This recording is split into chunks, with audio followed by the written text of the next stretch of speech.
용감한 토크쇼 직설 시작합니다. 먼저 주식시장 상황부터 살펴보죠. 장현재 아나운서 전해주십시오. 이 시각 시황입니다. 국내 증시 오늘은 확실하게 쉬어갑니다.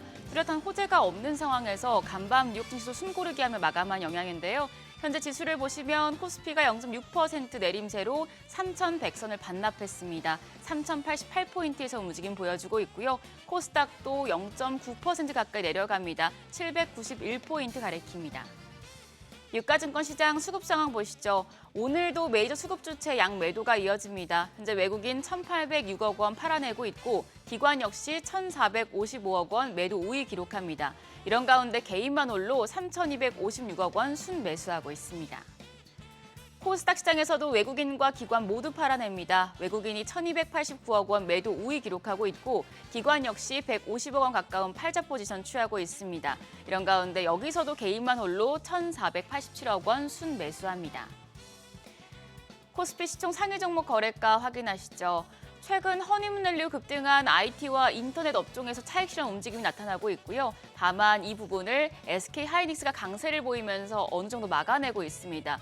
현재 5위권까지 보시면 삼성전자는 0.82% 내림세입니다. 6만 800원에 거래되고 있고 반면 SK하이닉스가 질주를 보여주고 있습니다. 오늘도 3.15% 강세, 29만 5천 원에 거래됩니다.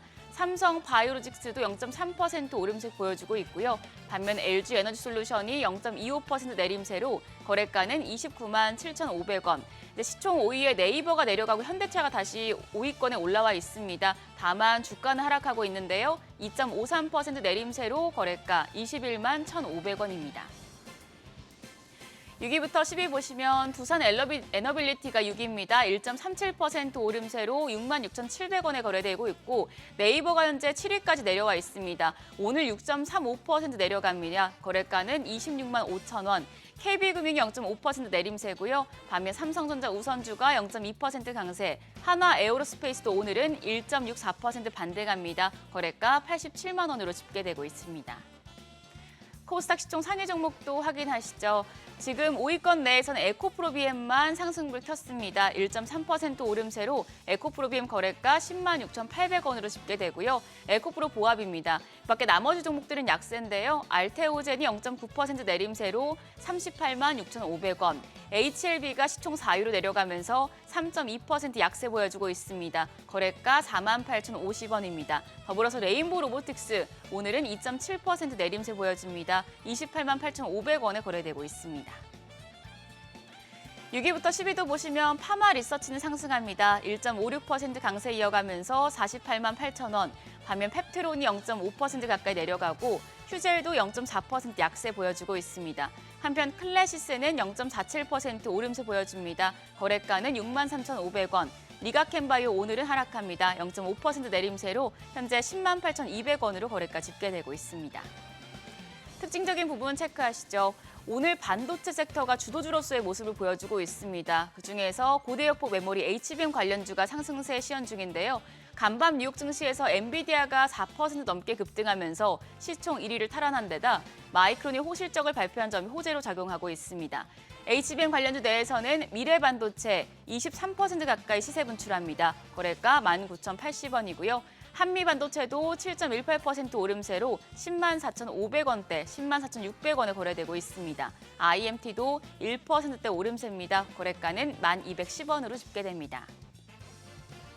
그리고 2차 전지주도 오늘 좀 반등하는 모습인데요. 특히 새로운 배터리로 주목받고 있는 나트륨 이온 전지 쪽이 주목받고 있습니다. 어제는 반도체와 자동차 관련주가 시장을 주도했었다면 오늘은 자동차는 내리고 2차 전지 쪽으로 다시 순환매가 돌고 있는 양상입니다. 지금 자이글이 상한가입니다. 5,630원 기록했고요. 애경케미칼이 8.7% 강세로 11,000원. 나인테크 10% 넘게 상승하고 있습니다. 나인테크 같은 경우에는 나트륨 이온 전지 기술을 바탕으로 해서 한국동서발전과 손을 잡고 ESS 에너지 저장 장치 실증 사업을 본격 개시했다고 밝힌 이후에 연일 주목받고 있습니다. 현재 거래가 4,755원으로 나타납니다. 이어서 외환시장 상황 살펴보시죠. 오늘 외환시장은 1,358원으로 하락 출발했습니다. 9시 32분 기준으로는 1,357원 70전이었고요. 현재 다시 1,358원대로 올라와 있습니다. 1,358원 30전에 거래됩니다. 지수 다시 보시죠. 코스피는 여전히 0.87% 약세, 3,080포인트 선에서 움직임 보여주고 있고요. 코스닥 지금 하락폭이 좀 더 커지고 있습니다. 1% 내림세로 789포인트 가리킵니다. 아무래도 시장 쉬어갈 만한 구간입니다. 워낙 많이 올랐던 만큼 오늘은 약세를 우려하기보다는 이제 7월 2분기 실적 시즌을 앞두고 포트폴리오 점검하는 기회로 삼아보시길 바랍니다. 지금까지 시장 상황 전해드렸습니다. 계속해서 시장의 다양한 이슈들을 풀어보는 시장 따라잡기로 이어갑니다. 이인철 참좋은경제연구소 소장 나오셨습니다. 안녕하십니까? 오늘 시장이 양시장 모두 하락세입니다. 일단은 쉬어갈 타이밍이 된 것 같기는 한데 장 초반 분위기부터 짚어주시죠. 그렇습니다. 사실은 이제 이달 초부터 보면 코스피는 거래일수로 이틀 제외하고 네. 14일째 올랐어요, 어제까지. 그리고 이틀 내린 것도 보면 장 초반에는 중동발 악재로 굉장히 변동성이 컸어요. 네. 근데 마감가는 너무나 평온합니다. 그러니까 정확하게 이제 숨고를 시기에 숨고르고 있다. 업종별 이제 순환매가 나타나고 있다라는 건데 팩트는 뭐냐? 연초 대비 코스피는 거의 30% 가까이 올랐습니다. 29%가 올라서 세계 주요국 가운데 상승률 1위입니다. 물론 지난해 워낙 수익률이 좋지 않은 것도 있긴 있습니다만 그리고 이제 이 외국인 기관 계속해서 이제 어제 오늘 차익 매물 내놓고 있는데 개인들도 어제 샀거든요. 그러면서 이제 시장을 플러스로 돌려놨는데 오늘도 지금 1시간이 채 지나지 않았는데 개인들이 유가증권 시장에서 5천억 원 넘게 사들이고 있습니다. 네. 그러니까 이제 집 나갔던 서학개미들이 차츰 이제 고객 탁금 좀 쌓여서 증시 조정받을 때마다 여기서 지금 주식을 사 모으고 있다라는 의미인데요. 그럼에도 불구하고 외국인의 이제 누적 순매수를 보게 되면 아마 이달 들어서 거의 4조 원 넘게 국내 주식을 사들이고 있습니다. 네. 그러니까 국내 주식 상승장의 시작은 외국인이 맞고 뒤늦게 개인들이 지금 올라타고 있는 양상인데 여전히 새 정부에 대한 경기, 증시 부양에 대한 기대감이 지금 남아있는 상황이고 너무 많이 올랐기 때문에 자연스럽게 이제 미국 증시도 조정을 받았고 우리도 조정을 받고 있는데 이 업종별로 순환매 양상이 나타난 건 뚜렷해 보입니다. 그동안 우리는 지금 조방원, 지주사, 금융사, 조선, 방산, 원전 업종들이 주도를 해왔는데 거기다가 이제 중동전 위기까지 해소가 되니까 당연히 정유, 방산, 해운 업종의 경우에는 조금 이제 많이 올랐던 만큼 네. 좀 차익 매물이 이제 나오고 있는 상황이고 물론 방산주는 전 세계적으로 트럼프의 압박에 의해서 방위비를 더 올릴 수밖에 없기 때문에 네. 잠시 쉬어간다 하더라도 네. 더 가지 않겠느냐라는 관측이 있습니다만 어쨌든 이제 그동안 낙폭이 컸던 이제 반도체라든가 어제는 자동차, 오늘은 2차 전지주로 외국인의 매수세가 좀 유입되고 있다라는 건 아마 조정받을 시기에 조금 이제 그동안 이제 낙폭이 컸던 업종들이 조금 키 맞추게 하는 그런 과정이 좀 더 이어지지 않을까 하고 또 하나 특징주 가운데는 사실은 이제 삼성이 좀 부진하잖아요. 네. 지금 2021년 7월 6일에 최고가가 3,305예요. 거의 한 200포인트를 남겨놓고 있는데 당시의 주도주가 삼성전자였습니다. 9만 전자 넘어서 10만 전자 육박할 때였거든요. 근데 지금은 6만 전자에 있지만 지금 SK 하이닉스의 경우는 거의 어제도 많이 올랐는데 오늘도 지금 거의 30만 원 돌파를 시도를 하고 있습니다. 네. 지금 SK 하이닉스가 이제 시장 상승을 좀 주도하고 있다라는 게 과거와는 좀 달라진 점입니다. 네. 그래서 지금 분위기가 강세장에 대한 기대가 워낙 크기 때문에 외국인도 그렇고 기관도 그렇고 코스피 전망이나 목표치 이런 것들이 속속 지금 상향 조정되고 있어요. 저는 어제 4,000포인트 전망하는 것도 보긴 봤어요. 맞습니다. 네. 아마 지난해 말 기억하시면 3,000포인트 얘기하면 저게 좀 딴 나라 얘기 같았죠. 딴 나라 얘기였죠. 네. 그럼에도 불구하고 코스피가 이제 3,100선을 이틀 연속 지켜내자 국내 증권사들이 잇따라 지금 장밋빛 전망을 내놓고 있습니다. 말씀하셨던 것처럼 하나증권이 어제 처음으로 앞자리수가 또 바뀌었습니다. 네. 3에서 바뀐 지 얼마 되지 않았는데 지금 4,000선까지 갈 수 있다라고 내다보고 있고요. 앞서 KB증권이 3,700, NH투자증권은 3,600까지 그리고 이제 외국계 증권사도 동참하고 있습니다. JP모건도 내년 상반기면 3,500선까지는 불장이 예상이 된다라는 건데 물론 시각은 코스피의 상승 촉매제가 될 만한 건 크게 보면 이제 한미 무역 협상이 좀 진전을 보일 것이다라는 기대감 여기다 이제 상법 개정안이 통과되게 되면 그동안 이제 구태연하게 이제 개인 주주들의 이제 아킬레스건이었던 뭐 쪼개기 상장이라든가 물적 분할이라든가 이런 건 좀 철퇴가 되지 않겠느냐라는 기대감인데 그러면서도 선호하는 섹터는 여전히 앞서 제가 얘기한 조방원이었어요. 반도체를 포함해서 금융주, 방산, 뭐 지주회사, 화학 관련 업종들에 대해서는 굉장히 좋게 보고 있는데 이들 투자은행들이 공통적으로 얘기하는 게 어쨌든 뭐 이재명 대통령의 공약이죠. 코스피 5천 시대에 맞춰서 뭐 추가적으로 경기 부양책을 좀 내놓을 것이다라는 이제 기대감이 자리 잡고 있으면서 크게 보면 세 가지를 기대하고 있는 것 같습니다. 정책 모멘텀, 그리고 외국인이 돌아올 것이다. 이런 외국인의 수급 회복, 여기다가 제도 개선이라는 이 삼박자가 맞물리게 되면 코스피가 지금은 단기 조정을 거친다 하더라도 이후에 추가적인 상승 여력은 좀 충분하다. 밸류에이션 측면에서 아직 이제 다른 국가들에 비해서 현저하게 낮은 수준에 있다라는 겁니다. 네. 이제 지수가 3,100포인트를 돌파하고 그 윗단계로 올라가기 위한 여러 조건들을 따져보게 되는데 과거 2021년 뭐 그때 동학개미 운동이라고 했죠. 개인들이 아주 강한 매수세로 지수를 3,305포인트 그때가 이제 최고치였는데 아까 잠깐 말씀한 지금은 이제 외국인이 그동안은 끌어올린 지수였단 말이죠. 이제 레벨업을 또 이제 하려면은 결국 개미들의 매수세가 더 강하게 붙어줘야 된다라는 생각도 드는데. 일단 고객 예탁금이 쌓이고 있다는 거, 3년 전 수준으로 쌓였다라는 건 뭐 이렇게 지수가 조정받을 때마다 외국인 기관이 쌍끌이 매도를 한다 하더라도 네. 개인이 받아주고 있거든요. 그래서 지수 낙폭이 줄어들고 있는데, 근데 저는 늘 말씀드리지만 저는 뭐 한 20, 30년 동안 이 자본시장을 봐왔지만 개인 투자자들이 외국인을 이긴 건 동학개미 운동 때가 당시 처음이었어요. 근데 지금은 개인 투자자들이 상승과 하락에 동시에 베팅을 하고 있는 겁니다. 그러니까 빚을 내서 주식에 투자하는 이른바 신용거래 융자도 지금 많이 늘었어요. 거의 한 20조 원, 이제 24일 기준 20조 원을 넘어섰는데요. 이게 1년 만에 최고치입니다. 융자라는 게 개인이 증권사로부터 이제 자금을 빌려서 주식에 투자하기 때문에 보통 증시가 오를 때 달리는 말에 올라타자라는 심정으로 잔고가 이제 증가하고 있는데 반면에 하락장에 무슨 얘기냐. 우리 과거 보면 박스피에서 3천 돌파하고 난 다음에 늘상 뒤로 후퇴했다. 그러니까 하락장에 투자하는 이른바 인버스도 하락률 코스피 200 선물의 2배. 네. 곧버스라고 하죠. 곧버스에 투자하는 투자자들도 있습니다. 근데 단기적으로 보면 이게 유동성 장세라는 게 돈의 힘으로 가는 거잖아요. 그러면 조정은 굉장히 짧아요. 그런데 불구하고 상승장은 굉장히 좀 길게 가는 편이 있거든요. 그래서 단기적으로 지금까지 성적만을 놓고 보면 개인 투자자 두 가지 성향 중에 비투한 분이 승리인 것 같고 그다음에 곧버스에 투자하신 분들이 많이 이제 손실을 본 것 같은데 저는 사실 둘 다 추천하지는 않습니다.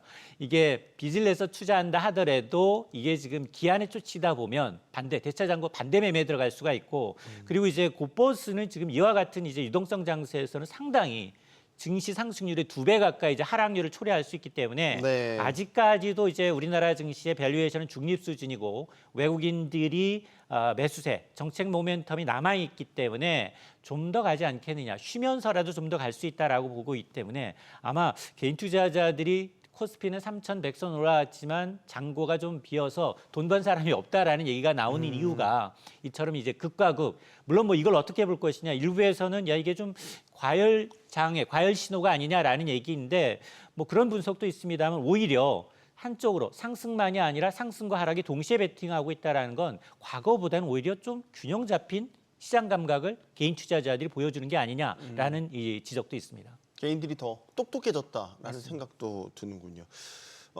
아까 조방원 말씀 주셨지만 최근에 가장 뜨거운 섹터는 역시 반도체 섹터. 그 중에서도 SK 하이닉스인데 다음 주부터는 이제 실적 발표 시즌으로 돌입한단 말이죠. 하이닉스도 이제 실적을 내놓을 텐데 사실 삼성전자보다는 SK 하이닉스의 실적에 기대감이 큰 거는 뭐 이제 부인할 수가 없고 영업이익도 이미 훨씬 앞질러 버렸고요. 맞습니다. 그러면 다음 분기 실적도 만약에 이제 뭐 예를 사상 최고치다 혹은 매우 시장에 흡족할 만한 성적표를 내놓는다. 그러면 지금 레벨의 주가 수준이 아니라 더 한 단계 더 뛰어오를 수도 있지 않나. 이런 기대감도 가질 수 있겠어요. 맞습니다. 이제 메모리 시장에 3강하면 지금은 SK 하이닉스 그리고 삼성전자, 정말? 마이크론이 3위예요. 정말입니까? 근데 그렇지 이거를 못하겠지만.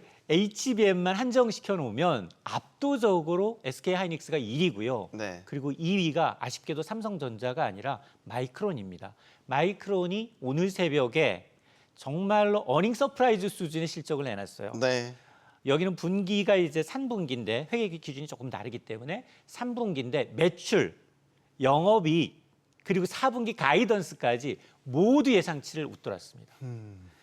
매출이 93억 달러예요. 1년 전에 비해서 37%가 늘어서 사상 최대입니다.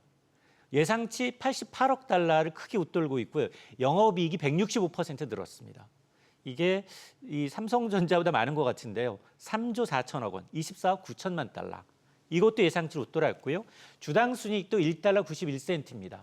1달러 60센트였던 예상치를 웃돌고 있는데 제가 가장 주목하는 건 마진율이에요. 물건을 1,000원어치 물건 만들어서 얼마나 이윤을 남겼느냐. 네. 마진율이 39%입니다. 1년 전에 비해서 11%포인트나 높아졌어요. 삼성전자 여기 3분의 1 수준이거든요. 그러니 지금 마이크론의 실적을 견제했던 이제 HBM의 매출은 1년 전에 비해서 50% 가까이 뭐 D램, 데이터 센터 부분 동시에 신기록을 기록하고 있는데 여기에 이제 시간에서 주가가 더 많이 뛸 수밖에 없었던 건 4분기는 더 좋습니다입니다. 4분기 가이던스 역시 주당 순이익 마진은 42%까지 뛸 수 있고 매출은 107억 달러, 주당 순이익은 2달러 50센트를 얘기하고 있어서 이 모든 것들을 감안하게 되면 야 2위 업체 HBM이 2위 업체가 이 정도 어닝 서프라이즈 했다면 이게 SK하이닉스의 경우에는 점점점 눈높이가 더 높아질 수밖에 없거든요.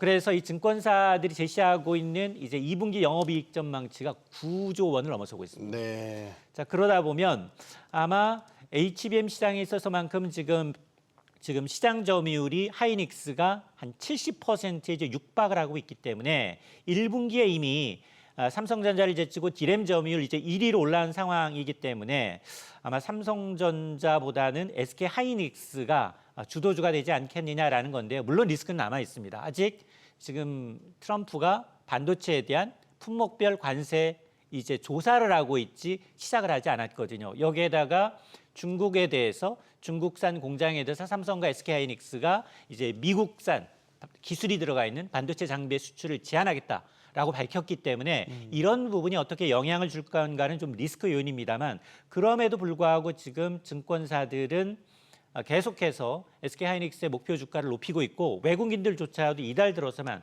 올해 들어서만 SK하이닉스를 2조 원 넘게 순 매수하고 있는 상황입니다. 네. 섹터별로는 반도체 섹터가 뜨겁긴 하지만 이슈라는 측면에서 보면 화제성, 단연 스테이블 코인입니다. 미국도 그렇고요. 우리도 그렇습니다. 미국은 이제 서클이라는 종목이 굉장히 뜨겁죠. 우리는 이제 스테이블 코인 관련주로 뭐 예를 들면 카카오페이 이런 종목들이 뜨거운데 카카오페이는 주가가 너무 과열이어서 지금 거래가 정지되어 있는 맞습니다. 상태입니다. 사실은 미국이 뜨거운 건 이해가 가요. 미국은 네. 상원에서 이미 코인 관련 법이 지니어스 액트가 맞습니다. 통과가 지니어스 됐죠. 액트 통과를 했기 때문에 이게 뭐 서클이라는 주가는 사실은 1위 업체 아닙니다. US 테더에 이어서 2위 업체예요. 네. 이 업체도 불구하고 이제 이 업체의 경우에는 지난 5일 주당 31달러로 상장을 했는데 지난 주말에 이미 8배 올랐어요. 네. 240달러. 근데 오늘은 또 10% 빠졌습니다. 네. 그래서 이렇게 주가 급등락이 굉장히 좀 커지고 있는데 사실 이재명 대통령이 후보 때 이제 그 공약한 게 원화 스테이블 코인을 발행하겠다는 거였거든요. 이게 지금 아직 법제화되지도 않았어요. 그럼에도 불구하고 지금 카카오를 수혜주로 꼽다 보니 카카오만 뛰는 게 아니라 그룹 관련주들이 동반 상승하고 있다는 건데요.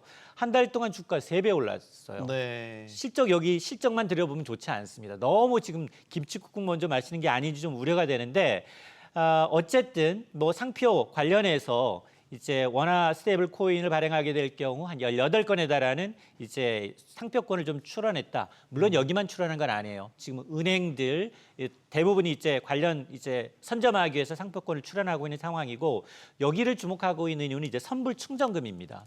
여기가 한 5,900억 원에 달하는 선불 충전금을 보유하고 있는데 스테이블 코인은 달러를 기반으로 하든 국채를 기반으로 하든 기반되는 이 자산이 있어야 되는데 아마 스테이블 코인 발행할 때 이 선불 충전금이 이제 어떤 이제 이 예약 준비금처럼 된다면 타사 대비 좀 구조적인 강점을 갖고 있는 게 아니냐라는 이제 증권사 분석 때문에 그런데요. 아직 이제 스테이블 코인이 국채 등 이제 안전자산이 연동돼서 정말로 운영 수익이 날지는 모릅니다. 우리는 아직 법제화되지 않았기 때문에 첫 걸음도 뛰지 않았는데 벌써 이제 정상에 올라와서 승리 V자를 그리는 형태이기 때문에 저는 사실은 좀 굉장히 과열이 아닌가 좀 우려스럽습니다. 네.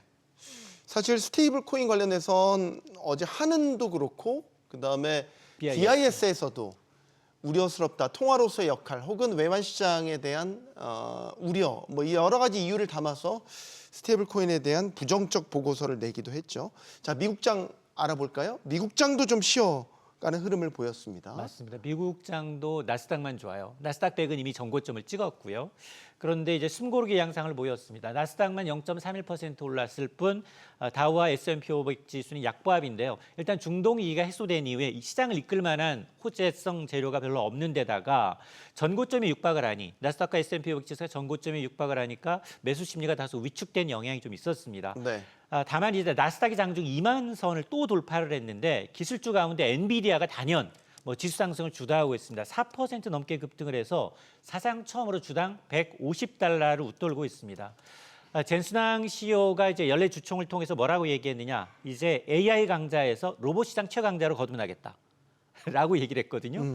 그러자 이제 마이크로소프트를 제치고 시가총액 글로벌 시가총액 1위 자리를 좀 탈환하고 있는데요. 네. 뭐 여기도 뭐 워낙에 이제 CEO 이제 어떤 이에 의해서 주가가 이제 등락되는 폭이 좀 크다 보니까 물론 지금 뭐 엔비디아는 이제 마이크론보다도 훨씬 더 높은 영업이익률을 보여주고 있기 때문에 어떤 실적으로 답을 해야 되는데 어쨌든 기술주, 반도체주들이 이제 신고가를 기록하고 있는 상황이고 이 재정학적 리스크 하나와 더불어서 또 하나가 이제 금리 인하 기대감, 이 기술주 강세와 맞물려서 미증시도 지금 사상 최고가를 목전에 두고 있는 상황입니다. 네. 자, 주식이 전반적으로 뜨겁습니다. 주식 시장이.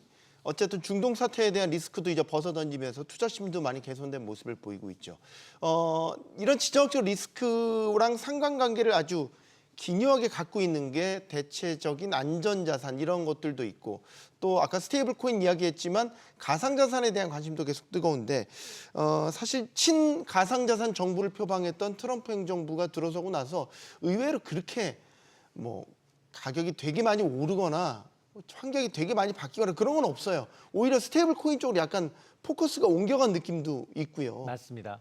이게 사실은 그 정부 주체가 대통령 일가가 코인 시장이 직접 주도하고 있는 개입하고 있는 양상입니다. 이건 네. 상당히 좋지 않은 양상이고요. 이해관계 충돌이 분명히 소지가 있고요. 이건 대통령직을 끝나고서도 문제 소지가 있는 부분인데 그럼에도 불구하고 어쨌든 이제 코인 시장은 24시간 돌아가다 보니 뭐 중동 악재가 발생하면 바로 비트코인 시장은 10만 달러 아래로 또 떨어졌다가 또 이제 해소가 되면 바로 반영을 하고 있어요. 네. 근데 지금 보니까 10만 7천 달러예요. 11만 달러 갔었으니까 고점 대비 거의 한 4% 정도 남아있는 상황입니다. 말씀하셨던 것처럼 미국 상원이 이제 스테이블 코인 규제 방안이에요. 지니어스 법안을 통과시켰는데 이게 지금 발행 요건부터 규제 방안임에도 불구하고 이 스테이블 코인이 결국은 제도권안으로 좀 인정받네 이런 이제 반응 때문에 지금 10만 달러 위로 또 올라가고 있는 상황인데요. 사실은 미국 입장에서는 이 스테이블 코인을 널리 사용하게 되면 담보 자산이 미국 국채란 말이에요. 네. 국채에 대한 수요가 높아지게 되면 트럼프 대통령의 아킬레스건 걱정거리 중에 하나인 바로 이제 미국의 국채 금리 급등을 좀 막을 수가 있죠. 이런 측면에서 손 안 대고 코 푸는 거다라는 얘기를 하고 있는데 어쨌든 지금 뭐 연준의 금리 인하 기조가 당초 예상보다도 좀 빨라질 수 있다. 당장 연준 이사 가운데 트럼프 대통령이 이제 발탁한 인사의 경우에는 빨리 뭐 9월보다도 더 일찍 7월에라도 기준금리를 낮춰야 한다. 사실 트럼프가 얘기하고 있는 2, 3% 금리 인하는 불가능합니다. 그럼에도 불구하고 시장에서는 당초 예상보다는 금리 인하 타이밍이 조금 더 빨라지지 않겠느냐라는 것도 위험 자산에 대한 어떤 선호 심리를 좀 가속화시키고 있는데 말씀하셨던 것처럼 트럼프 대통령 집권하자마자 굉장히 빠르게 올랐잖아요. 1분기 때. 네. 그때만큼은 아니다.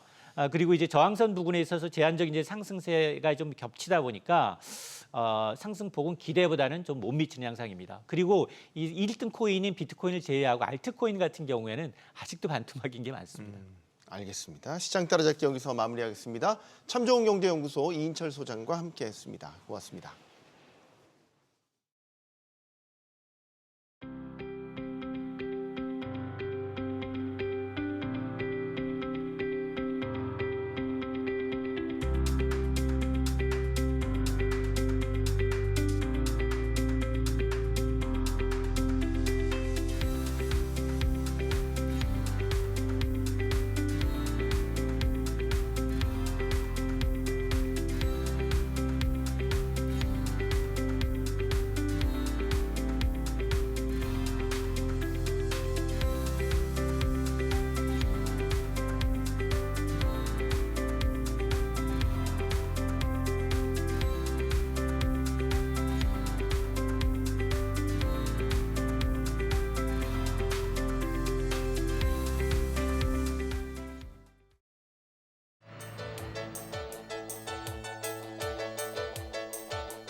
네, 이재명 정부 첫 추경안 처리가 조금씩 속도를 내고 있습니다. 그러면서 이 추경의 주요 내용 중 하나인 민생회복 지원금 지급이 7월 내 1차 지급을 하게 될 것이다라는 기대감이 나오고 있는데요.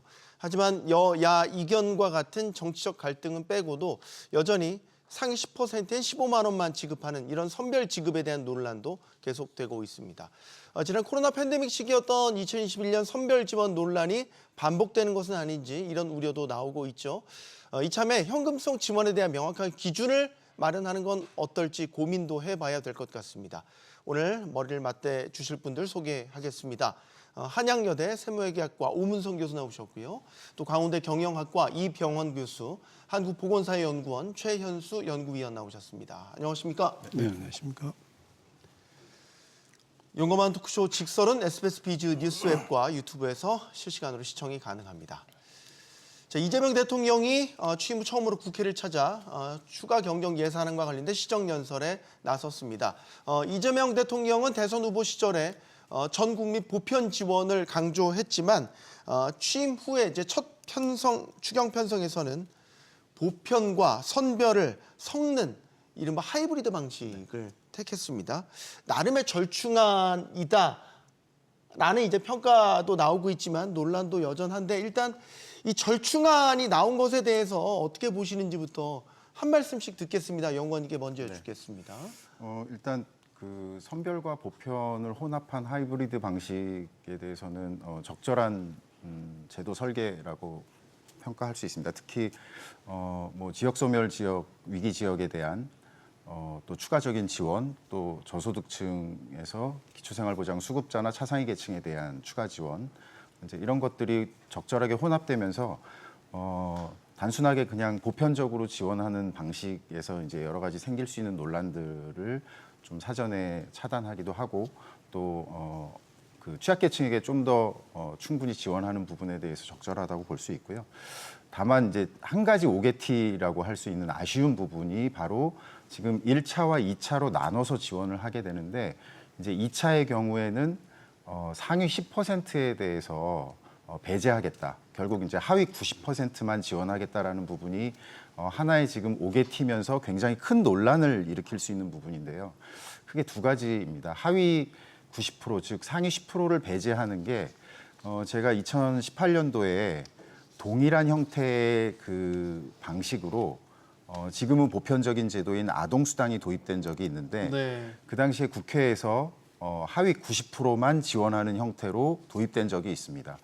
그 상위 10%를 걸러내기 위해서 사실은 전체 대상자가 모두 신청을 해야 되고 또 복잡한 소득재산 절차를 거치면서 굉장히 많은 행정비용이 들었던 경험이 있고요.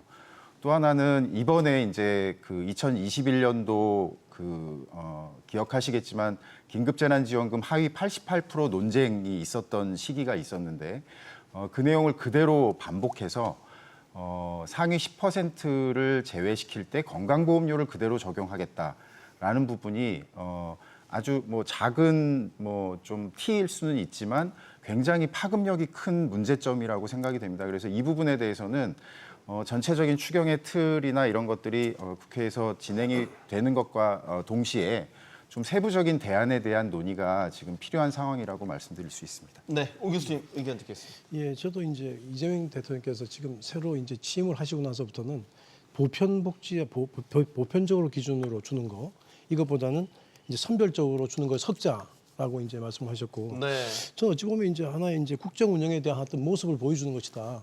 현재 지금 계속 국민의힘 쪽에서는 이제 선별 지원하자, 이쪽은 보편 지원하자 이거 부딪혔는데 이걸 섞는다고 하는 것은 그래도 국정 운영을 좀 한번 원만하게 잘 해보자는 그런 어떤 시그널을 시장에 보낸다라는 생각이 들고요. 다만 이제 비슷한 말씀인데 다만 이제 이것도 제가 문제가 하나 있는 것은 이걸 카테고라이즈해서 10%에서 어떻게 하겠다라고 하는 것은 상당히 어려울 것이다라는 생각을 합니다. 저는 왜 그러냐면 이게 랭킹을 쫙 매겨서 순위를 정하는 문제도 굉장히 어렵겠지만 어떤 기준으로 하느냐. 어찌 보면 이제 가난한 분들하고 좀 잘 사는 분들하고 이거 층을 나누는 건데 이걸 가지고 우리가 소득으로 나눌 거냐 재산에 대한 정도로 나눌 거냐 이걸 하다 보면 우리가 지금 현재 국민연금에서 하고 있는 우리 의료보험 쪽에서 하고 있는 그런 문제가 비슷하게 발생할 거기 때문에 이런 문제점을 안고 있다라는 생각이 듭니다. 네. 정확하게 용어를 좀 구분해야 될 건 이제 선별이라보다 차등이라는 표현이 네, 조금 맞습니다. 더 네. 맞겠죠. 맞습니다. 네. 자, 교수님께도 일단 총평부터 듣겠습니다. 저도 우선은 이게 이제 두 방법, 즉 그 보편하고 선별 지급 간의 각각의 방법의 장단점이 명확하게 있으니까 네. 이재명 정부가 고심 끝에 아마 두 방법을 섞는 거를 선택을 한 것 같은데요. 근데 다만 이제 앞서 두 분도 지적을 했지만 그 상위 10%를 어떻게 선정을 해서 그분들한테는 좀 덜 주느냐 네. 하는데 그 상위 10%를 어떤 기준으로 정하느냐에 대한 논란은 이제 이 지금 새로 나온 방법에서 큰 문제가 될 것 같습니다. 네. 그 10%를 이제 배제하는 기준이 일단 건강보험료 기준이란 말이에요. 근데 건강보험료가 왜 그렇게 논란이 되는 거죠? 건강보험료가 자신의 소득과 가지고 있는 자산을 다 결합해서 반영이 되는 건데 언뜻 보면 합리적인 기준 같은데 뭐가 문제라는 겁니까? 일단 그 건강보험료 부과 체계는 직장 가입자와 지역 가입자로 구분해서 그렇죠. 서로 다른 부과 체계를 적용하고 있습니다. 그러니까 직장 가입자의 경우에는 근로소득을 기준으로 건강보험료율을 적용해서 결정이 되게 되고요. 네. 지역 가입자는 우리가 이제 과거부터 그 자영업자라든지 특고 프리랜서의 소득 파악이 적절하게 되지 않는 부분들 뭐 이런 것들을 이제 오랫동안 고려해서 소득뿐만 아니라 재산에 대한 보험료를 여전히 부과하고 있습니다. 보건복지부에서 두 차례에 걸쳐서 건강보험료 부과체의 개편을 추진하긴 했지만 네. 이 문제가 이러한 차이점이 완전히 해결된 것은 아닙니다. 그런데 이제 문제는 이 건강보험료를 그대로 적용하게 되면 이 직장 가입자와 지역 가입자의 어떻게 보면 다른 기준으로 적용된 보험료 결과를 놓고 어떤 일정한 기준을 정해서 보험료가 그 이상이 될 경우에는 상위 10%에 해당이 되니까 지원하지 않겠다. 이제 이렇게 적용이 되기 때문에 문제가 생기는데요. 사실은 직장 가입자의 경우에도 재산을 많이 보유한 분들이 당연히 있을 수 있죠. 그런데 이분들의 경우에는 건강보험료의 재산이 전혀 반영돼 있지 않습니다. 그러다 보니까 이제 뭐 한편에서는 건강보험료 자체를 소득 중심으로 바꾸자라는 논의가 꽤 오랫동안 진행이 되어 왔는데 이제 이런 것들이 해결되지 않은 상태에서 2021년도에 하위 88% 적용할 때도 건강보험료를 썼다가 사실은 주로는 지역 가입자분들 중심으로 굉장히 많은 민원이 제기가 됐었고요. 그래서 건강보험공단 현장에서는 이 민원 때문에 도저히 업무를 볼 수 없다. 건강보험료를 적용하는 거는 안 된다라는 것들까지도 발표를 했던 적이 있습니다. 근데 정부 입장에서는 아마 지금 단계에서 뭐 사안의 긴급성이라든지 이런 것들을 고려해서 건강보험료를 과거하고 동일한 방식으로 적용하겠다고 발표를 하신 것 같은데 사실은 이 부분에 대해서는 시간이 그렇게 많이 걸리지 않습니다. 그래서 다른 대안을 모색하는 게 굉장히 필요하고요. 어떻게 보면 다른 대안 중에 이제 하나는 그 건강보험료 자체의 소득 정보 중에서도 지역 가입자의 경우 특히 이제 특고나 프리랜서의 경우에는 문재인 정부 당시에 전국민 고용보험을 추진하면서 월 단위 실시간 소득 파악을 추진했었고 이제 그런 데이터들이 쌓여 있는 부분들이 있습니다. 이제 그런 것들을 어떻게 활용할지도 고민을 좀 해봐야 되고요. 그게 이제 건보가 가지고 있는 지역 가입자의 소득에서 발생되는 시차 문제를 해결해 줄 수 있는 대안이기도 합니다. 뭐 양쪽의 대안을 말씀드릴 수 있는데요. 하나는 소득세의 이 민생회복 지원금 또는 앞으로 더 나가서 정부가 지원하는 공적 이전 소득을 소득세법의 소득의 유형의 소득 구분에 반영함으로써 이게 이번에만 끝나는 게 아니라 앞으로 우리가 정부가 지원하는 여러 가지 공적 이전 소득에 대해서 각각 과세 여부라든지 이런 것들을 판단해서 반영할 수 있는 체계를 만드는 효과가 있을 수 있고요. 특히 이제 그 소득세에 포함을 시켜가지고 반영을 하게 되면 지금 재정 여건을 고려했을 때 아마 상위 10%를 배제하겠다라는 게 이제 선별하는 방식을 하이브리드로 넣으면서 동시에 재정적으로 보면 한 국비 기준으로 한 4천억에서 5천억 정도를 세이브하는 효과가 있는데 이거를 이제 소득세에 반영을 해가지고 내년 연말정산이나 종합소득 신고 때 각자의 상황에 맞게 선별과세하는 방식으로 소득에 포함을 시키게 되면 그 소득 계층에 따라서 과표 구간별 소득세율이 적용되기 때문에 당연히 누진적으로 소득이 높은 분들은 조금 더 그 10만 원 받는 부분에 대해서 더 많은 세금으로 일부를 이제 내게 되는 효과가 있을 수 있는 부분이 있습니다. 근데 이제 이 부분과는 또 별개로 제가 아까 잠깐만요. 말씀드렸던 지금 논의가 이제 여러 가지 복합적으로 들어가서 좀 헷갈리실 수 네네. 있는데 결국에는 소득을 기준으로만 부과 대상을 선별해야 된다라는 말씀이신 거잖아요. 논리는. 그러니까 소득세의 이 지원금을 공적 이전 소득이라는 개념으로 세법을 개정해서 넣게 되면 사실은 소득을 중심으로 이 계층을 나눠서 지원하고 또 선별적으로 과세하는 형태가 되는 게 맞고요. 다만 이제 그 재산 부분에 대한 이슈가 있을 수 있습니다. 우리나라는 다른 국가하고 다르게 복지 대상자를 선정하거나 어떤 정책 대상을 결정할 때 재산 부분을 굉장히 중요하고 민감하게 보는 부분이 있어서 이거를 반영하겠다라고 하면은 이제 제가 아까 말씀드렸던 것처럼 아동수당 당시에 전 국민을 대상으로 건보료가 아니라 소득재산에 대한 정보를 빠르게 조회해서 이건 이제 정부 내에서 굉장히 신속하게 행정적인 절차들이 근데 필요합니다. 저 부분이 있잖아요. 저 네. 부분이 이 소득을 기준으로만 해야 된다는 말씀은 아니고 본래 한 개인에 대한 그 어떤 부를 측정하는 것은 소득도 있고 자산도 있잖아요. 근데 이제 소득이라고 하는 것은 잘 잡히는 거예요, 잘. 근데 자산이라고 하는 것은 실제로는 지금 결국은 직장 가입자하고 지역 가입자가 나눠지는 게 이 네. 지역 가입자는 소득이 없는 경우가 많거든요. 퇴직을 하셔가지고 그래가지고 소득이 없으니까 이제 자산을 보는 거고 이쪽은 이제 소득이 있으니까 소득만 보는 건데 가장 바람직한 구조는 양쪽을 다 아우르는 거긴 하지만 실제로는 이걸 데이터를 가지고 다 수집해가지고 하기가 힘드니까 이제 이렇게 나누고 있는 거거든요. 그래서 이 어떤 이 의료보험이라고 하는 것을 우리가 쓰는 이유는 우리나라의 의료보험에 가입하지 않은 사람이 없어요.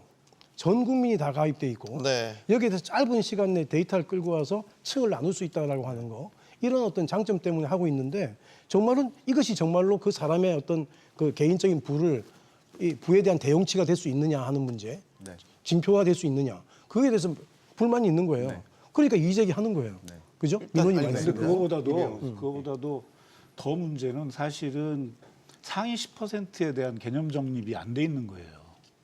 그러니까 우리가 지금 이 민생회복 지원금을 지원하는 목적이 내수 경기 진작이라고 한다면 네. 결국은 뭐냐면은 소비 여력을 기준으로 해야 될 거 아니에요, 그죠? 그러니까 지금 현재 소비할 수 있는 여력이 안 되는 사람들한테 우리가 정부가 지원을 해줘서 소비를 하게끔 해서 경제 활성화를 하겠다라고 하는 정책 목적이 있다면 그러면 상위 10%를 선정하는 데 있어서 소비 여력 기준으로 봤을 때 그 상위 10%를 제외해야 되는데 그걸 선정하는 방법이 지금 현재 소득이나 또는 현재 자산만 가지고도 그게 충분히 될 수 있느냐의 문제가 있는 거죠. 그래서 제가 이제 대안으로 말씀드렸던 부분이 그 아동수당 당시에 또는 일반적인 복지 정책에서 적용하고 있는 방식이 소득과 재산을 동시에 반영한 개념으로 뭐 상위 몇 %를 구분한다든지 이게 사실은 지금 기초연금에도 그대로 적용이 되고 있는 방식이 있습니다. 잠깐만요. 아동수당을 이제 주는 그러면 구분하는 방식에 대한 설명을 좀 간단히 해주세요. 네, 이게 그러니까 건강보험료는 아닙니다. 지역가입자와 네. 직장가입자가 이제 네. 서로 다른 기준이기 때문에 충돌한다라는 네. 부분인 네. 거고 아동수당은 그러니까 이게 소득재산 조사 방식이라고 할 수 있는데요. 이 부분은 이제 복지부가 담당을 할 수밖에 없는 상황이고요. 근데 이제 아동수당은 2018년도에 이제 그때 상위 10%를 제외하기 위해서 한 번 적용이 됐지만 지금 우리가 알고 있는 기초연금 제도 역시도 하위 70%만 지급하고 있기 때문에 동일한 방식을 적용하고 있는데요. 네. 이번 민생지원금 같은 경우에도 만약에 이 방식을 소득재산을 모두 반영해서 적용한다라고 한다면 전 국민을 대상으로 공적인 행정 데이터로 신속하게 그 취합할 수 있는 다양한 소득재산 항목들에 대한 정보를 반영해서 실제 가구 단위로 이 소득재산을 반영한 하나의 값을 보통은 소득 인정액이라고 하는 값을 사용하는데 그 값을 가지고 상위 뭐 가장 하위 계층부터 상위 10%까지도 다 구분해낼 수 있습니다. 그리고 이런 시스템은 보건복지부가 실제 뭐 행복이음이라든지 사회보장 정보 시스템을 통해서 지금도 운영하고 있는 방식입니다. 그래서 실제로 대안이 될 수 있는 게 한 가지는 앞서 말씀드렸던 소득을 중심으로 해서 그 소득세에 반영이 될 수 있도록 선별 과세될 수 있도록 하는 방식 하나와 또 다른 대안은 소득과 재산을 엄밀하게 반영해서 불만을 최소화하는 방식으로 이 소득재산 조회 결과를 반영하는 부분인데요. 지금 2차 지급은 언제 한다라는 얘기는 없거든요. 그렇다 하면 만약에 건보료 대신에 이 방식을 적용한다면 지금부터 각 부처가 굉장히 빠르게 협력해서 전 국민을 대상으로 이런 그 절차를 거쳐야 되고, 다만 예전에 긴급재난지원금 지원할 때도 이건 전 국민을 대상으로 지금 선별하는 과정을 거치기 때문에 네. 법상으로 개별적으로 어떤 신청 절차라든지 이런 것들 없이 전 국민을 대상으로 놓고 이런 그 소득재산 정보에 대한 조회가 진행될 수 있도록 하는 방법을 같이 마련하는 게 근데 필요합니다. 소득과 재산을 합리적으로 이렇게 수집한다는 게 상당히 아이디어라긴 한데 네. 그 말씀은 되게 좋은데 하기 힘든 거고요. 아동수당 같은 경우는 예. 이제 표본이 지금. 적을 테니까 모수가 적을 테니까 아동수당 당시에 한 가능할 것 같은데. 300만 가구 정도 됐었고, 그걸 지금 전 국민 기초연금, 으로 그러니까 하는 사실은 때 하면- 시스템은 갖춰져 있으나 그 소득재산 조회를 해야 되는 대상 자체가 전 국민이기 때문에 좀 시간이 소요될 수밖에 없는 문제잖아요. 그러니까 민생지원금에 대한 가장 합리적인 운용 방안은 제가 보기엔 그렇습니다. 이걸 가세소득으로 집어넣는 거예요. 네, 맞습니다. 가세소득으로 집어넣으면 자연스럽게 소득세의 가세체계 안에 들어가면 소득세가 누진세 구조로 돼 있으니까 거기에 대해서 뭐 선별적인 그런 말 할 필요도 없어요. 네. 좀 소득이 많은 분은 많이 세금 낼 거고 네. 적은 분은 거의 안 낸단 말이에요. 면세가 되는 분들은. 그래서 그럼 뭐 거기서 섞이는데 여기서 현재 10%라고 하는 걸 정하는 것도 굉장히 임의적이고요. 10%를 어떻게 정할 거냐 하는 것도 굉장히 어려운 문제고. 이런 문제에 대한 행정 비용이 제가 볼 때는 어느 신문에 보니까 800억, 1000억이라고 하더라고요. 맞습니다. 그 돈 있으면 실은 저 어려운 분들 나눠주는 게 나을 것 같고. 그래서 실제 저는 지금 그 제일 좋은, 예. 차상위 그러니까 지금 상위 10% 500만 좀 더 되고 10만 원 금액 지금 이슈가 되는 금액이 한 5천억 5천억 정도밖에 안 되거든요. 그러니까 차라리 지금 말씀하시는 대로 네. 그 돈 그냥 그 돈 나눠주는 게 예. 나아요. 그러니까 그냥 오히려 간단히 재정적인 나눠주는 게 관점에서 맞습니다. 예, 재정적인 저도 그게 관점에서 동의합니다. 보더라도 지금 5천억 정도 세이브되는 거잖아요. 뭐 국비 4천억, 지방비 1천억 정도 될 텐데 이거를 그 선별 과세 체계에 집어 넣으면 우리 그 소득세 과표 구간별로 누진적인 소득세율이 적용돼 있잖아요. 그러면 그거에 따라서 뭐 예를 들면 최상위 계층 같은 경우에는 10만 원에 대해서 적용이 되니까 뭐 한 4만 5천 원 정도를 맞습니다. 선별적으로 이제 리턴. 납세하게 되는 거죠. 리턴하게 되는 거고 또 취약계층 같은 경우에는 대부분이 면세점이기 때문에 줬다 뺏는 게 아니라 사실은 그대로 다 받으시게 되는 겁니다. 또 한 가지 재정적인 측면에서 이거는 이제 정밀하게 분석을 해보면 지금 정부가 상위 10%를 배제하면서 어떻게 보면 5천억 정도를 세이브할 수 있는 부분과 비교가 될 수도 있습니다. 과연 5천억을 넘어서는 만큼이 만약에 선별적으로 과세가 된다면 재정적으로 보면 훨씬 더 큰 효과를 낼 수 있는 저게 거고요. 심리적으로도 굉장히 편안한 구조인 게 네, 맞습니다. 원래 소득이 있을 때 소득 받을 때 이거 세금 얼마 뜯긴다는 거 생각하는 사람 별로 없어요. 편안하게 받거든요. 네. 그 돈 받아 쓴다고요. 나중에 연말정산할 때 연말정산 하면 끝나니까 맞습니다. 거기에 대해서 내가 10만 원 받았는데 한 4만 원 뜯길 거니까 6만 원만 써야지 이렇게 생각하는 사람은 없기 때문에 아까 상당히 제가 정리를 편안한 할게요. 구조다. 오문성 교수님을 이제 말씀하셨던 과세체계 안으로 넣자라는 거는 네. 선별할 수 있는 기준이 될 수 있는 거예요? 과세체계 안으로. 그러니까 자연스럽게 선별돼 버리는 자연스럽게 거잖아요. 되는 왜냐하면 그걸 좀 누진세로- 설명을 해주세요. 좀 제가 어려워요. 쉽게 설명해 드릴게요. 네. 우리가 이제 소득세가 종합소득 세율이 있는데 그 세율이 보면 6%부터 45%까지 있단 말이에요. 네. 지방소득세까지 하면 거의 다 10%가 언제 6.6에 49.5가 돼요. 네.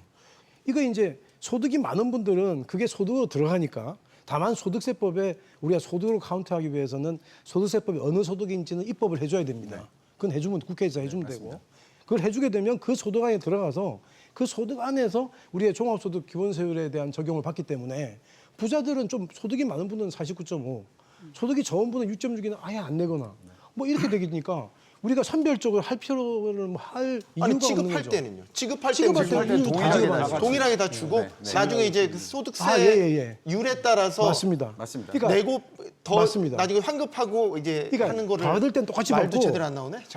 받을 땐 똑바로 받고 네. 세금 낼 때는 다 이제 차등적으로 내는 자동적으로. 거잖아요. 그러니까 처음에 지급할 때 처음에 지급할 때는 행정비용 하나도 안 하나도 안 드는 들어가고요. 거죠. 그게 헷갈린 부분이에요. 저희는 이제 처음에 지급할 때 기준을 지금 정하려고 네. 막 이런 건보료를 논란이 뭐, 있는데 이제 만약 네. 과세체계 안으로 넣자고 한다면 다 똑같이 지급한 다음에 근데 이제 처음에 더하기 정할 때 빼기를 이제 나중에 정하는 게 달리해야죠. 10% 소득 수준이 10% 이상 이거 정하려고 그랬잖아요. 네. 그거 안 정해도 된다는 안 정해도 거죠. 되는 거죠. 그냥 쭉 주게 되면 자기들은 받아서 나중에 소득세 신고할 때 신고만 하게 되면 각각의 서로 다른 누진세율 구조를 적용받으니까 적게 내는 분하고 많이 내는 분이 있으니까 그러니까 된다는 지금 거죠. 이 책에 대해서 기초생활수급자하고 차상위 계층에 대해서 이번에도 그분들은 40만 원, 50만 원 이렇게 주잖아요. 맞습니다. 네. 그러니까 그것만 더 주고 예. 나머지 분들에 대해서는 전부 다 동일하게 주는 맞습니다. 방식이 네, 제일 네. 그 근데 합리적인 그렇게 방식인 되면 거죠. 실제로 1, 2차로 지금 나눠놨잖아요.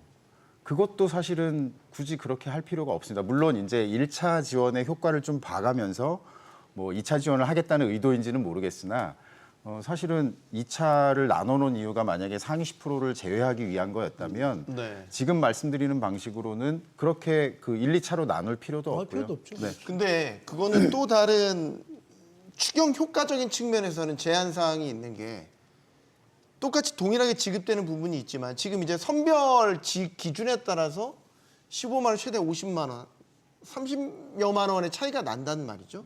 근데 이제 과세체계 안으로 넣으려면 다 똑같이 줘야 되잖아요.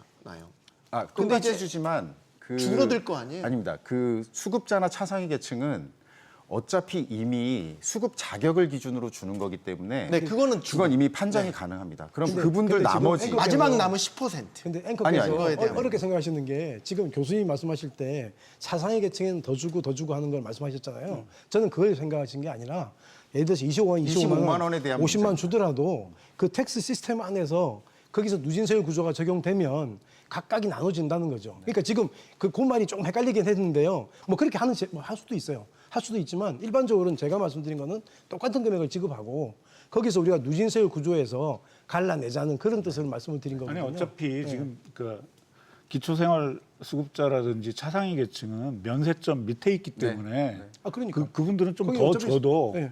문제가 없다는 거죠. 그래서 지금 아니, 그건 그대로 유지하는 겁니다. 그러니까 그 세금 환수 방식으로 그 차등화하자는 저는 근데 데 그걸 있어서도 말씀드린 건 아니었는데 교수님 말씀도 뭐 아니 가능하다는 거예요. 지금 보시면 상위 10%에 대해서는 1차 선지급 부분에 대한 것만 동일한 거잖아요. 네. 그다음에 이제 차상위 계층, 기초수급자들은 저렇게. 근데 이제 2차 추가 지급이 저 부분. 그러니까 2차 추가 지급 10만 원은 모두에게 똑같이 10만 똑같이 원을 주자. 주면 된다는 겁니다. 라는 거죠. 저 자세히 보면 근데 3차, 저거는 3차 추가 지급도 있어요. 2만 원. 부채 발행을 무슨 더해야 얘기죠, 이게? 될 수 있죠.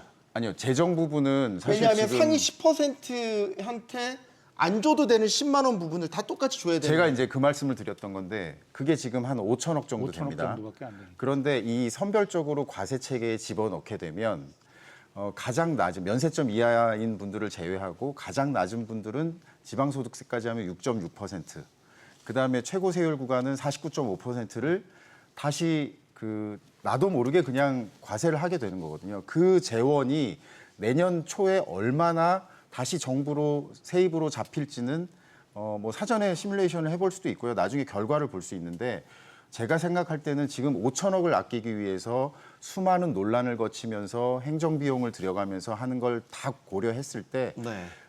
이 방식으로 해서 나중에 다시 정부의 세입으로 들어오는 부분을 결과적으로 비교해 보면 그렇게 큰 차이가 나지 않을 수도 있겠다. 또 하나는 지금 이 민생회복지원금 약 13조에 대해서 국비와 지방비 매칭 비율 때문에 사실은 지방 정부에서는 굉장히 좀 불만이 많거든요.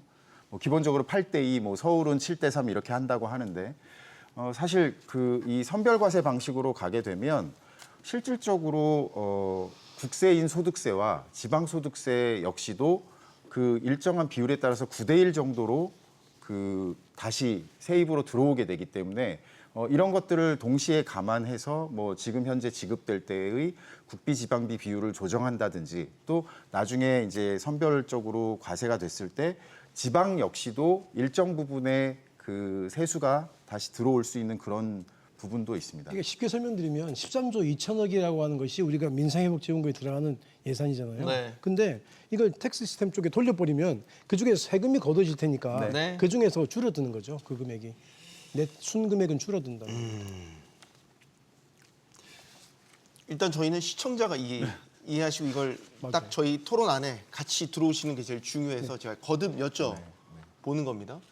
근데 이제 추경의 효과라는 게 이제 차등을 두는 이유는 예를 들어서 저소득층에 조금 더 두텁게 지원하는 게 어떤 승수 효과라든지 이런 게 더 이제 많이 나기 때문에 여러 논란에도 불구하고 이제 보편과 차등 지급을 이제 같이 섞는 방식을 이번에 택한 건데 아니요. 그 지금 앵커님 말씀하신 것 중에 저소득층에 대해서 좀 더 많이 지원함으로써 차등하는 부분은 그건 그대로 유지하는 겁니다. 네. 네. 알고 있습니다. 네. 그것도 알고 있는데요. 네. 네. 아까 저희 표에서 봤던 상위 10%의 이제 네, 지급되는 그 그 문제입니다. 부분. 그러니까 문제는 그 재원이 한정적이라는 네. 거죠. 네. 그 안에서 어쨌든 나눠서 지급했을 때 최대 효과를 내는 방식을 이제 고민해서 지금 나온 게 보편과 차등 지급 방식인 건데 과세 체계로 넣으면은 결국에는 이제 나중에 세율 일정 따지면은 부분, 일정 부분 다시 돌아온다라는 겁니다. 유진세율 적용. 처음 시작할 때 이제 그거는 아마 여야 간 합의하는 것도 쉽지는 않을 것 같다라는 생각이 또 들고요. 그러니까 사실 거기에 필요한 행정 절차는 지금 7월 말로 예정돼 있는 세법 개정안에서 소득세법 4조에 있는 소득의 구분에 기존에 있던 연금 소득을 좀 더 넓은 개념인 공적 이전 소득으로 바꾸거나 아니면 뭐 지금 그게 어렵다면 뭐 기타 소득으로 반영할 수 있는 방법들도 있고요. 이제 그런 절차들이 진행이 되는데 그거는 사실은 지금 민생회복 지원금을 7월에 지급해야 되는 시급성을 고려할 때 사실은 동시에 진행할 수 있는 상황입니다. 네. 그래서 이 부분은 좀 그 기재부에서 좀 전향적으로 결정을 해주시면 그 5천억 세이브 하려고 했던 것 중에 일정 부분은 당연히 다시 과세가 돼서 돌아올 거라는 네. 겁니다. 굳이 이 4년 전에 그리고 사실 4, 5년 전에 저희가 긴급재난지원 여러 차례 하면서도 이런 대안들이 굉장히 많이 논의가 됐었어요. 근데 그때는 이제 기재부에서 사실은 지금 공적 이전에 대한 소득 개념을 잡는 게 우리 세법에서는 아주 오랫동안 검토되지 않았던 부분이다라는 것 때문에 적극적으로 하지 않았었는데 우리가 이미 경험했었고 또 이제 4년 지나서 이런 상황들을 반복하게 되고 앞으로도 또 경험할 수 있거든요. 그러면 이번 기회에 좀 그 전향적으로 이런 부분을 개선하면 행정 비용이라든지 또 건보료를 적용하면서 생기는 혼란과 국민들의 불만과 또 어떻게 보면 건보료 제도와 정부 자체가 굉장히 신뢰성이 떨어질 수 있는 문제거든요. 일거에 이미 해결되죠. 경험했었습니다. 공적 이전 소득이라는 게 이전 소득이라는 개념이 정부로부터 받는 각종 보조금 이런 것들이 다 이전 소득인데 네. 근데 그게 다른 나라 같은 경우에는 뭐 아동수당이라든지 실업급여라든지 우리나라처럼 국민연금이라든지 이런 것들도 사실은 과세 체계 안에서 그 공적 이전에 해당되는 사회보장 급여에 대해서도 어떤 거는 과세하고 어떤 거는 비과세하고 이런 것들이 정해져 있어요. 심지어는 어떤 나라는 경제활동을 대체해서 받는 실업급여 같은 경우에는 네. 월급 대신에 받는 거잖아요. 그러니까 사회보험료까지도 부과하고 있는 나라가 있을 정도입니다. 그러려면 실제로 지금 그 복지 쪽에서 지원되는 복지적 성격의 그 현금성 급여에 대해서 이거를 세법상의 그 소득 유형으로 반영시키는 게 제도적으로도 앞으로 굉장히 중요한 변화입니다. 코로나 시기에 지원금을 실은 비과세로 해가지고 적용했기 때문에 네. 받은 국민들은 이게 다 전부 비과세구나 생각할지 모르지만 맞습니다. 실제로는 충분히 과세할 수 있는 소득이 될 수 있습니다. 알겠습니다. 자, 이렇게 지급 방식을 놓고 저희가 경론을 벌였습니다. 그만큼 지금 논란의 한 가운데 있다라는 뜻이고 이번 기회에 이런 기준 자체를 명확하게 세우는 것도 품이 들고 시간이 들더라도 말이죠. 필요하다는 생각도 들고요. 자, 지급 방식 말고요. 이제 실제로 쓸 때 소비하는 방식에 대한 이야기를 해보겠습니다. 이제 민생회복 지원금은 현금으로 지급되는 건 아니고요. 지역사랑 상품권이나 선불카드, 또 신용카드나 체크카드인데 이걸 충전해주는 포인트를 충전해주는 방식으로 사용을 하게 됩니다. 사용처도 제한이 있죠. 자, 중요한 건 이겁니다. 추경 효과가 살아나야 된다. 소비 진작이 돼야 된다라는 거죠. 어떻게 판단하십니까?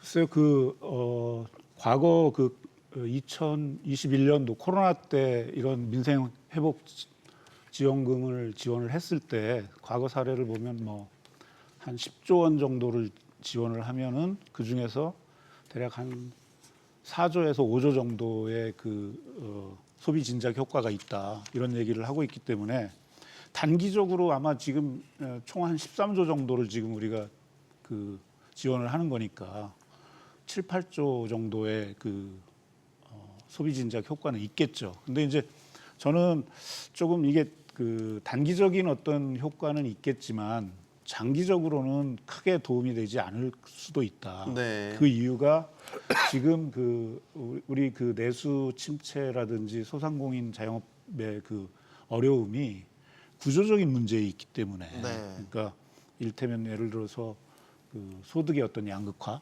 그리고 또 디지털 전환에 따라서 골목 상권의 수요가 이제 줄어드는 거 이런 여러 가지 구조적인 문제들이 있기 때문에 이것은 말 그대로 이번 추경에 의한 민생회복지원금은 그냥 단기적인 어떤 요법이 될 거고 장기적인 해결책은 전혀 안 될 거다 이렇게 보고 있습니다. 네. 자, 소비 촉진제 이게 이제 마중물이 될 거라는 거를 이제 정부는 이제 기대를 하고 추경을 추진하고 있는 거죠, 오 교수님. 맞습니다. 지금 말씀하신 것처럼 효과가 길지는 않을 것 같고요. 정부에서도 이거 지금 시행하면서 마중물이라는 생각을 하는 것 같고 이 경제라고 하는 게 심리적인 요인이 굉장히 많으니까 최근에도 코스피가 우리 정부가 바뀌고 나서 엄청나게 오르니까 국민들이 전부 얼굴이 빨개졌어요. 좀 기분이 좋은가 봐요.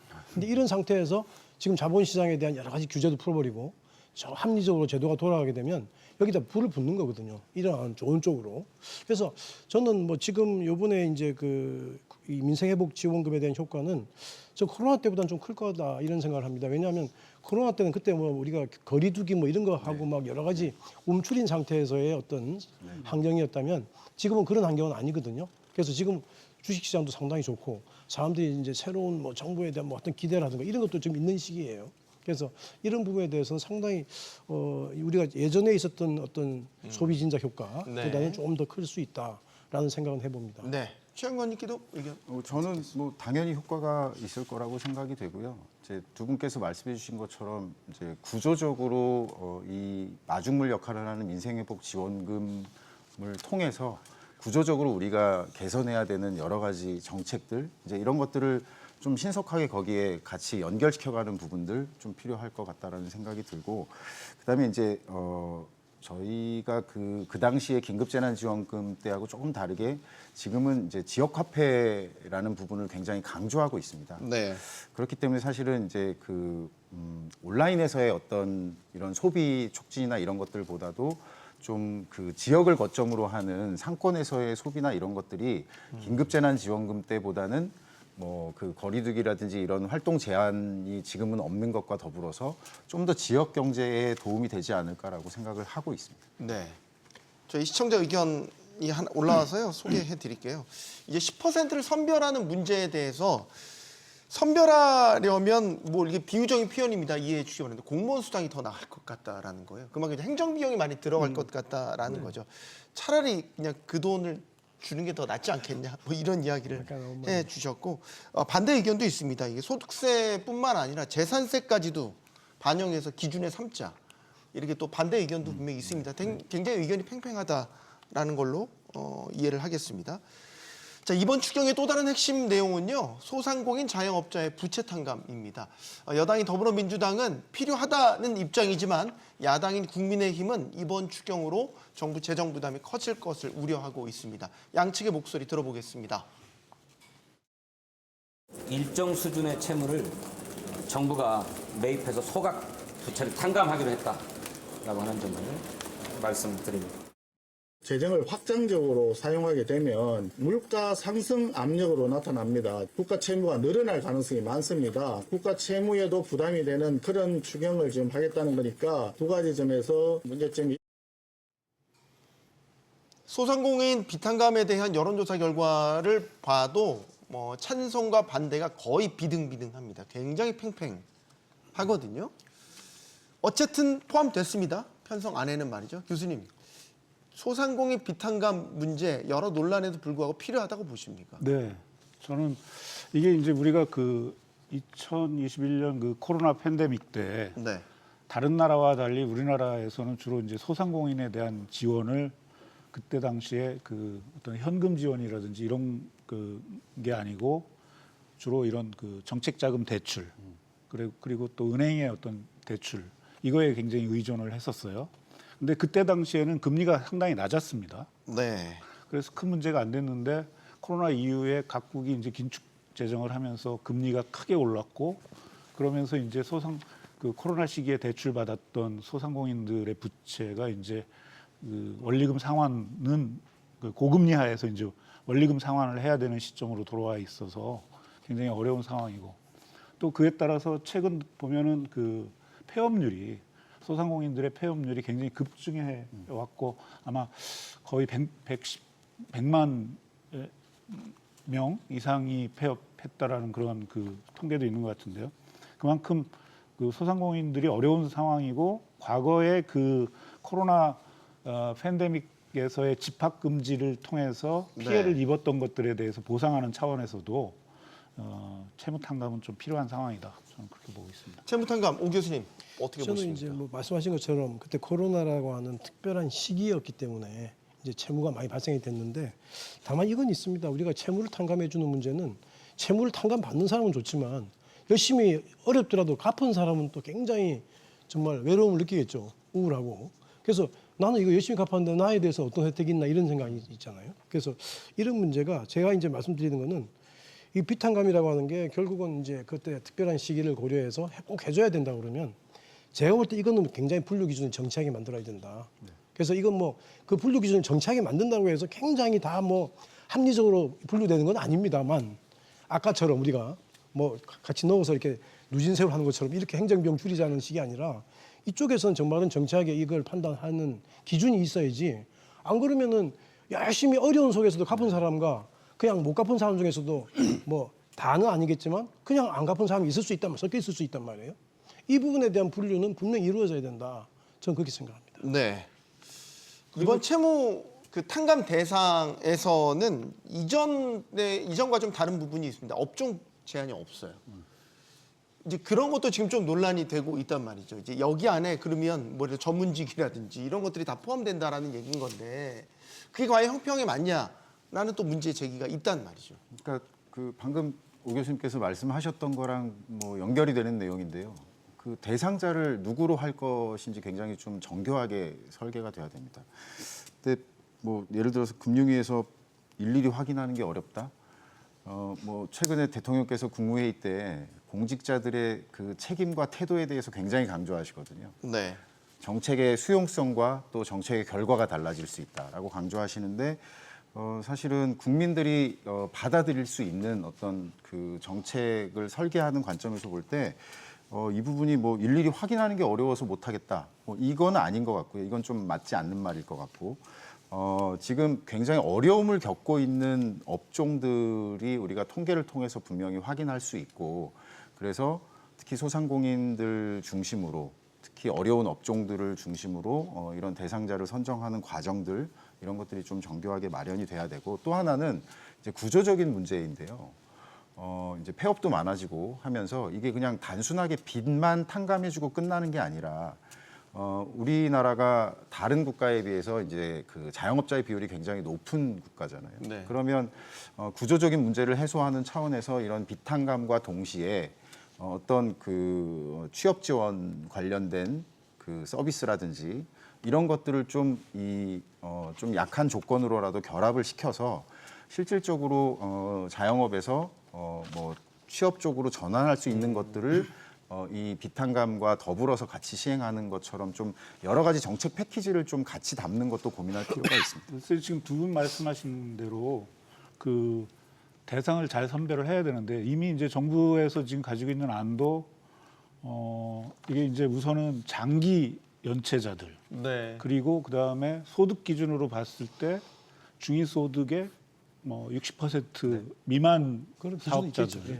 뭐 이렇게 선정을 하고 있기 때문에 어느 정도 그 아까 앵커께서 말씀하시는 이걸 업종을 좀 많이 그 업종 제한을 두지 않고 모든 네. 업종에 적용했을 때 부작용은 없겠는가라고 하는 문제에 대해서는 저는 이런 그 기존의 이제 이 소득 기준이라든지 또 그다음에 그 채무 연체 기간 이런 네. 것들을 고려를 하면 그 예를 들어서 고소득 자영업 전문직들이 뭐 이 제도를 통해서 뭐 탕감을 받는 그런 일은 별로 없을 거다라는 생각이 들고요. 네. 또 한 가지 아까 그런 성실 납부자들 열심히 이제 납부했던 사람들한테는 역차별 아닌가 하는 문제에 대해서도 추가적으로 그분들에 대해서도 몇 가지 조치는 있어야 된다고 봅니다. 이를테면 예를 들어서 이자율을 좀 더 깎아준다든지 또는 뭐 상환 기간을 좀 더 연장을 해준다든지 하는 그런 식의, 그러니까 완전 탕감은 아니지만 그분들은 계속적인 어떤 사업을 통해서 변제를 해 나갈 수 있는데 그 부담을 좀 더 줄여주는 그런 정책적인 배려도 또 필요하다고 보여집니다. 이재명 대통령이 시정연설에서 그 소상공인 비탕감과 관련해 성실하게 이제 빚을 상환한 이런 분들에 대해서는 이자를 추가적으로 감면해주는 그런 지원안도 계획에 있다라는 부분을 밝히기도 했습니다. 그런데 이제 자영업 소상공인 이제 그 빚 탕감해주는 게 이전에도 예를 들어 기금을 통해서 있었잖아요, 일부. 그 효과가 결국에는 우리 아까 자영업자 비중이 높다라고 했는데 교수님 이렇게 한번 지원이 싹 크게 되고 나면 그 이후에 실제로 업계가 좀 건전하게 구조조정이 되고 경쟁력을 갖고 이런 걸로 실제로 이어졌나요? 어떻습니까? 그게 이제 지금 아까 말씀 있으셨지만 이 지원, 그러니까 특히 이제 그 한계 내지는 그 한계보다 더 밑에 있는 그러니까 더 이상 그 사업을 지속하기 어려운 소상공인들을 대상으로 해서 채무 탕감을 하되 그분들이 그러니까 전직을 통해서 자영업을 좀 이제 정리할 수 있는 기회가 되도록 지원이 돼야 되는데 이게 이제 무작정 그냥 채무 탕감만 해주고 그 계속해서 뭔가 이 사업을 지속하도록 뭔가 추가적인 지원을 해주는 식의 정책들이 지금까지는 좀 있었다고 보여집니다. 네. 그래서 그러니까 정부의 어떤 그 소상공인 지원 정책이 너무 지원 위주로 돼 있다 보니까 소상공인의 어떤 그 과당 경쟁을 좀 정리하는 구조조정 효과가 그동안은 별로 없지 않았나 이런 평가입니다. 네. 지금 추경에는 지방 그 부동산 대책도 나왔어요. 미분양 1만 호를 환매 조건부로 매입하는 내용도 담겨 있는데 이 부동산 지방 부동산에 대한 수요가 기본적으로 줄어든 상황에서 이것도 사실 미봉책에 그치지 않을까라는 우려도 있는 게 사실입니다, 오 교수님. 미봉책이긴 하지만 이제 지방에는 미분양 아파트가 많잖아요. 근데 미분양 아파트가 생기게 되면 건설회사 입장에서는 자금 부담이 생기는 거잖아요. 일단. 회전이 안 되죠. 회전이 안 되죠. 네. 그러니까 여기에 대해서 어떤 조건이냐면 공정률 50% 이상 되는 거를 50% 정도의 가격으로 사주뒀다가 나중에 다시 되파는 거예요. 근데 그 되팔 때 보면 이쪽에서는 50%로 사준 가격에다 이자를 좀 붙이더라고요.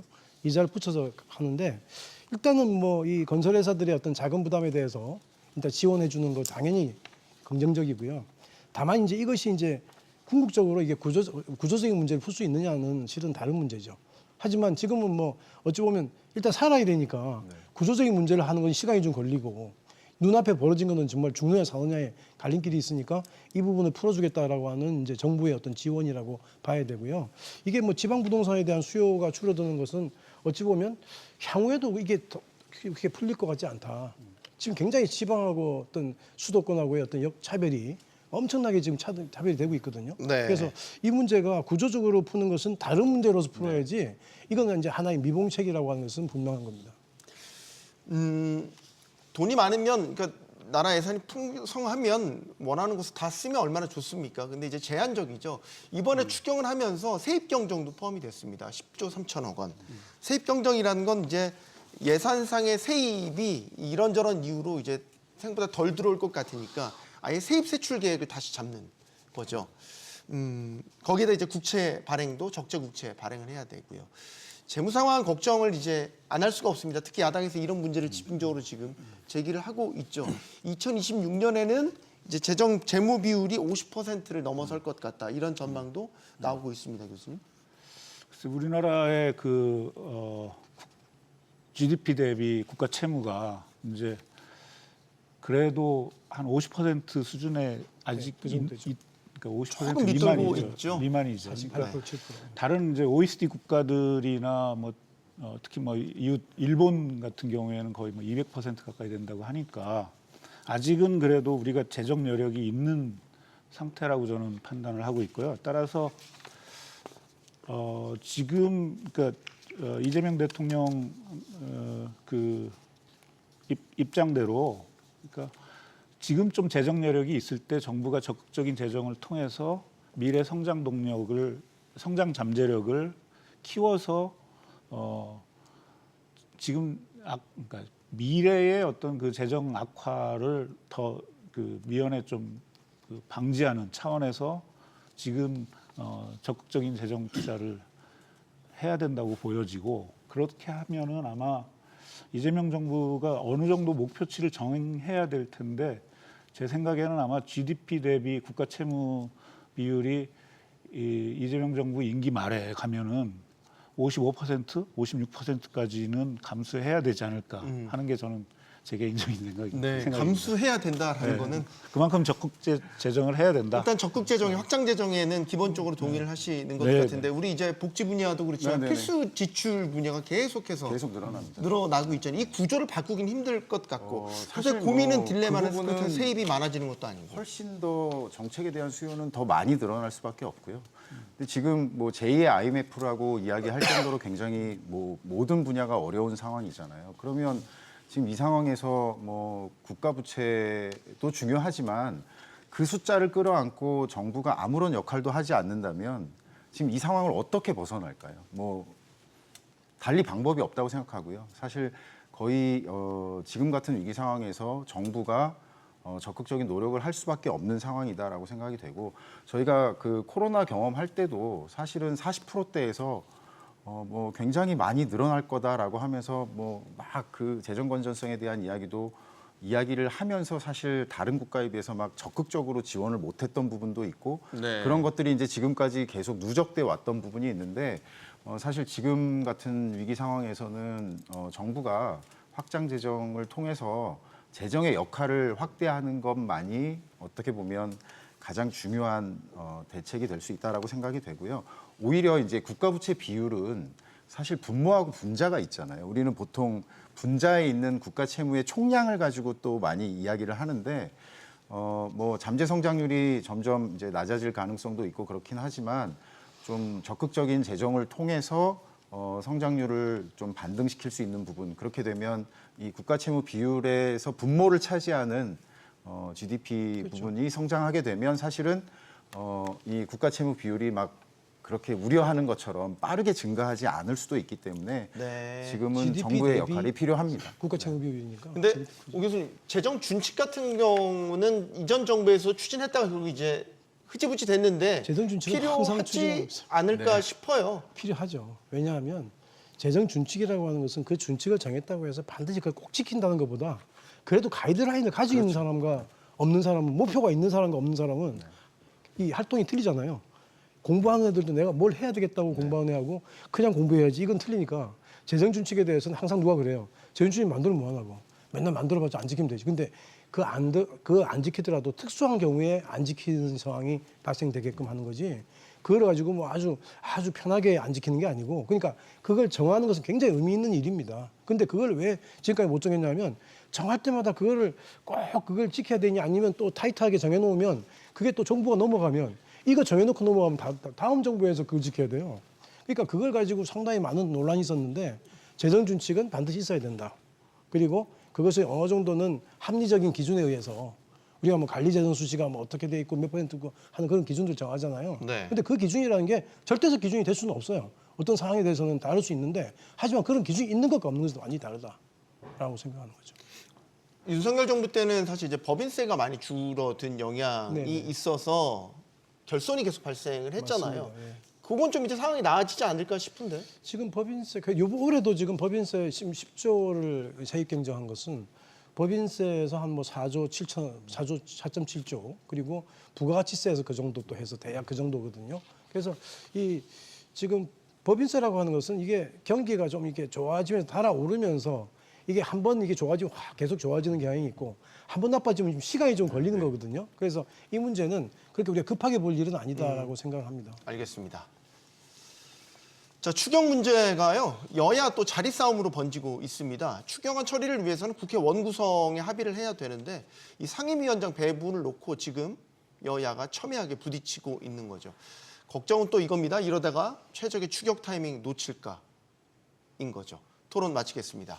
여기는 모든 경제가 모이는 SBS 비즈입니다. 시청해주신 여러분 고맙습니다.